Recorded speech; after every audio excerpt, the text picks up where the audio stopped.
د پښتانه دغه افغانان د کوز وطن دا په دغه مصروفۍ چې مونږ خو د تاسو محافظین یو، مونږ خو بارډر ساتو، مونږ خو فرضي کرښه ساتو، مونږ خو تورخم بند کړی، اول اقتصادي رالوشي ښه تباه کوي، بیا د 10,000 کلدارو په مقابل کې راولي د ما په هیواد کې جنګوي. دا اوس ته لاړ شه د خیبر پښتونخوا هوټلونه تش دي، رستورانټونه تباه دي. خبرو کې مایک نه راخلاصوي.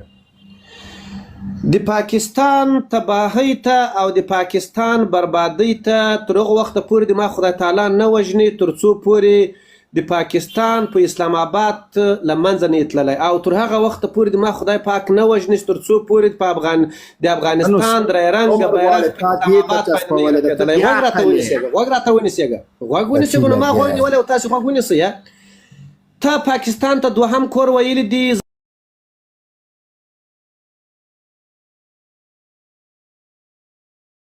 کدای اور بل سوی وای ما به ټي ټي پي په غېږ کې نیولې وه، د پاکستان د خلاف لپاره به مې کارولې وله، ما به بلوچستان هم په غېږ کې نیولې ولو، ما به منظور پښتون هم په غېږ کې نیولی ولو، او پاکستان به مې پرې ډبولی ولو. پاکستان به ما د 45 کلو غچ اخیستی ول. نن ټي ټي پي راغلي ویده د جنرال صاحب غږیږي د لایف بال ویده سوی ده. ته غوږ ونیسېږه. خیرخوا صاحب تا په خبرو کې هغه دومره غرق لاړ چې خوب یې و. ولسوال صاحب یو مهمه خبره کوم، د پاکستان د هغه ته هغه سپوږمۍ چې ګوري هغوی ته صرف یو زیری ورکوم، سپوږمۍ ختلې ده، سبا د روژې ونیسي. حقه ده اوله روزه بالکل تا ورته وکړه ما نه دا د غولي زوی کته کړی، ما د غولي زوی ورته ویلي دي وروره. دا کنزل نه ده وروره، هیله کو کنزل نه، دا اوس کنزل ده. نو دا څه شی دی؟ نو ګوره تاسې له ما سره بحث وکړی، ما ملامت کړی، نو تاسو ته راختلی یم. وروره دلته ته ما ته نه راختلی، تواب عبدالله سره بحث کوې، ملت ته راختلی. وروره شنواري صاحب ته د دې ملت ولسوال وې، هغه له مانه ګوره، هغه له مانه هغه یو ګوره، هغه له مانه د یوې ولسوالۍ پوښتنه کوي او موږ او تاسو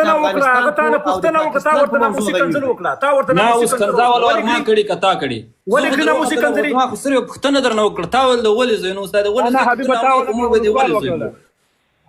افغانستان دا موضوع ختمه. بس خیرخوا صاحب هیله ولسوال صاحب به بخښنه غواړي.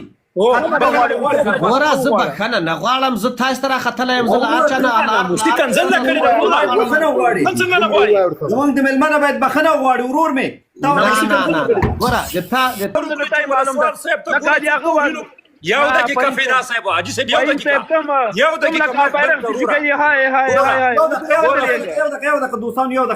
یو دقیقه زمونږ د ټولو په نمایندګۍ حبیب غزنوي صاحب چې د خیرخوا صاحب سره خبرې کوي. زه ولې وکوم؟ زه د کوم نه کم سړی یم، له دې سره خبرې وکوم. خبرې نه کوي، ولې نه کوي؟ ما ولسوال ګوره تاسو د پاکستان ټول د پاکستان غلامان یاست، مګر ما نه پرېږدي چې پاکستان باندې وغږېږم. پاکستان باندې څنګه غږېږه؟ ته خو وټکسې اوس دا ما راپورته کړی ده، خو راسې خو زه تاسو ته وایم دغو موبین پاکستان ته دوهم کور ویل دي، دغو موبین پاکستان ته د جهاز نه کم ورکړی ده. ته به درېدې که نه، نو ته چېرته ولاړې؟ پاکستان د ما نه اوس ته چېرته ولاړې؟ خو ته وتښتېدې وروره، خو ته به درېدې که نه؟ بس ته پرېږدې، بس ته دې پرېږدم. هتیار دا له ما سره سپینه کشته، تا په ولسوالۍ کې تا څه خدمت کړی دی؟ حبیب غزنوي صاحب موضوع د ولسوالۍ نه ده، موضوع د ما خدمت پرېږده، زه له دې سره وغږېږم، زه د خپل خدمتونه دې ته بیان کړم. نه استاد څه شي کوي؟ ته دې مونږ ولسوال یو سړی اوس ملتانه مونږ پوښتنه نه کوو، ته دې دا ولا بیخي که د سروبي د ولسوالۍ دا بیخي ولا بله که د سروبي ولسوالۍ ځای له ژبې دا کار مه کوه. ګوره فدا خیرخوا صاحب دا کار مې د ګلداد خیلو د زه پیژنم. ګوره خیرخوا صاحب ګورې په تاسو باندې دلیل درېدلی ده، تاسو ګورې ما پرېږدئ، خو تاسو وایئ پاکستان باندې وغږېږه، خو زه پاکستان غږېږم، پاکستان ته تشریح کوم. پاکستان مجاهدین جوړ کړي دي، پاکستان طالبان جوړ کړي دي، پاکستان TTP جوړ کړي، پاکستان داعش جوړ کړي، دي ټول د افغانستان دښمنان دي. نو خلاص د مجاهدم تا ته تشریح درکوم. زه لومړی باید مجاهد ووژنم، زه لومړی باید طالب ووژنم. محقق او دغه چرته لاړه د جمهوریت سقوط نه وروسته د یونس قانوني چرته لاړه؟ ګوره خو همدغه مجاهد و که نه و؟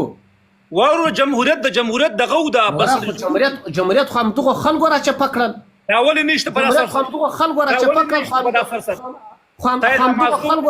همدغو خلکو راچپه کړل.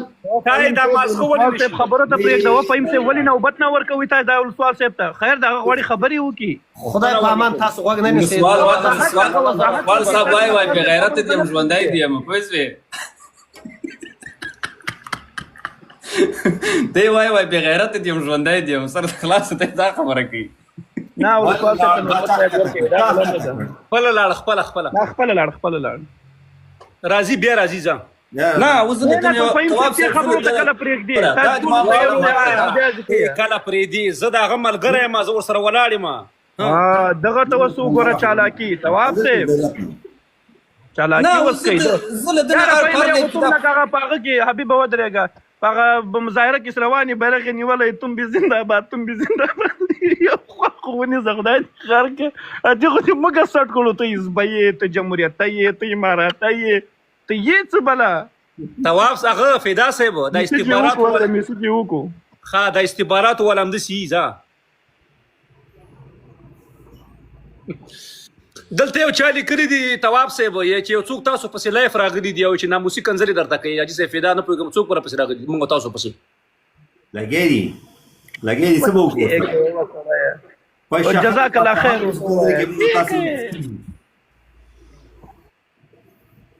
ها حبیب صاحب دا د بلاک پیدا دا بلاک نه د زور نیم عکس ته لګوم ګوره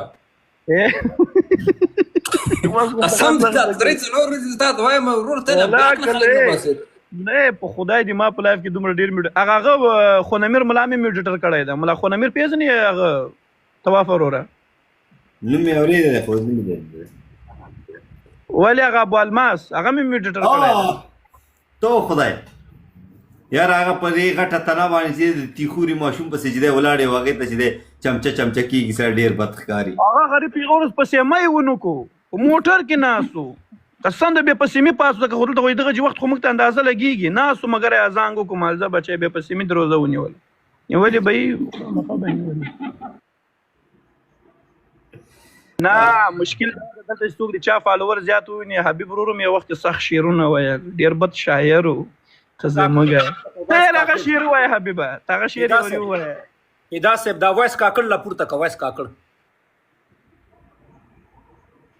ګوره پیتا ته د زړو زخمو ته ګوتې ورړې پوه شوې یاره شعر ووایه یاره د سوشل میډیا والو په ټیمو کې سال د په ټیمو کې سودا دې سته که نسته؟ ولا ټیمو ښه په ترس کې روانه ده. دما دښمن هلته پاس ناسته پوه شوې دا